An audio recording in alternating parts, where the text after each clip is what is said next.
Hi guys, welcome back to FOOTY with Wally. So let's analyze Leeds 1, Tottenham 2 for the Premier League. And based on the thumbnail, you probably know who I'm going to praise this video. But before saying that Kudus is probably the best player of the season for Spurs, I want to talk about the game, obviously. So numbers on the screen, and even though the numbers gave us the idea that Leeds were way better, it wasn't actually like this. Like when I was watching the game, I wasn't feeling Leeds were dominating. And I'll show you this in the momentum map later. But basically, Leeds had 1.66 XG, but this XG is kind of fake because their goal, as you've seen, was 0.78 XG. Only that shot, but it wasn't actually a chance created by the team. It was basically like it was more occasional than anything. And for the sake of comparison, a penalty has an XG of something between 0.76 and 0.79. So that shot was basically a penalty. Obviously, the first Spurs goal was also it was not like a chance created by amazing passes and movement and stuff. It wasn't actually this. It was also kind of fortuitous. But in Spurs' case, it didn't increase the XG so much. But anyway, Leeds had 3 big chances, Spurs had 1, 16 total shots against 9. However, again, if we interpret the numbers, if we go deep in the numbers, and then we see that shots on target, we had 4 against 3. Leeds 4, Spurs 3. But in general, I would say the game was pretty even. So just some notes to highlight here. Leeds had more the ball, and Spurs wanted the counter-attack. That's why Leeds ended up having more momentum. But I wouldn't say Leeds actually dominated or like scared so much Spurs. Like it's taking that momentum and transforming it into chances.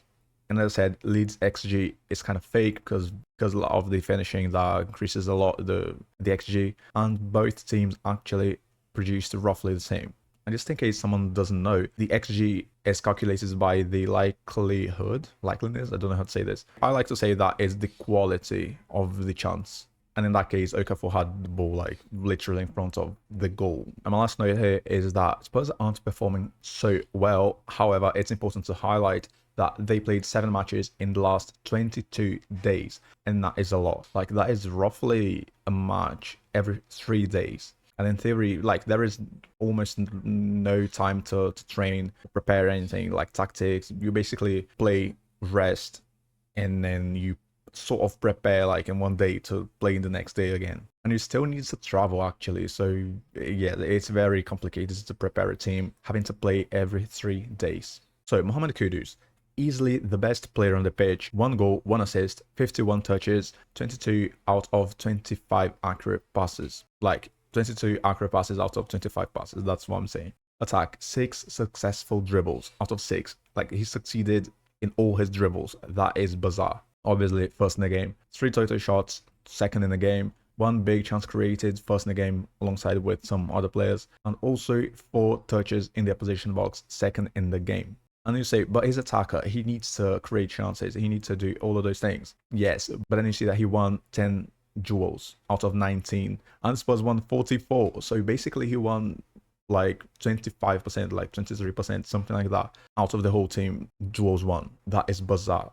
And 6 defensive contributions, which basically sums like interceptions, clearances, and other defensive criteria. So I would say Kudus is easily the best Spurs player of the season, because every time Spurs play well, he is the best player, offensively speaking. And when Spurs play poorly, we have the feeling of at least Kudus tried. Like everyone played poorly, but Kudus tried, or Kudus tried to create something, or he found something here and there. And the fact that he was, what, like 50 million pounds, like seeing how he's playing, how he has been playing, that was not expensive. So Simmons as a number 10, actually I should have wrote Xavi.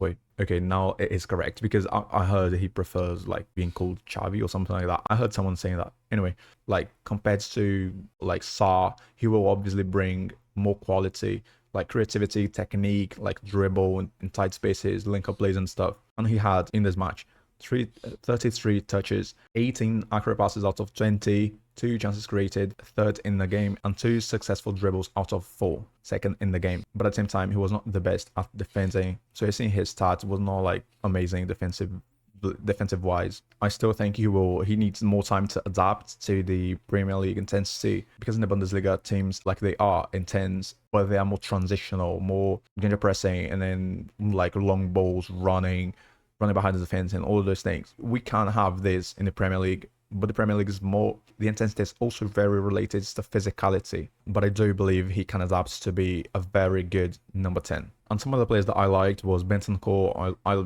have been liking him, even though I don't know why he's being so criticized, because I don't think he's playing badly. Let's see who else. Udogie.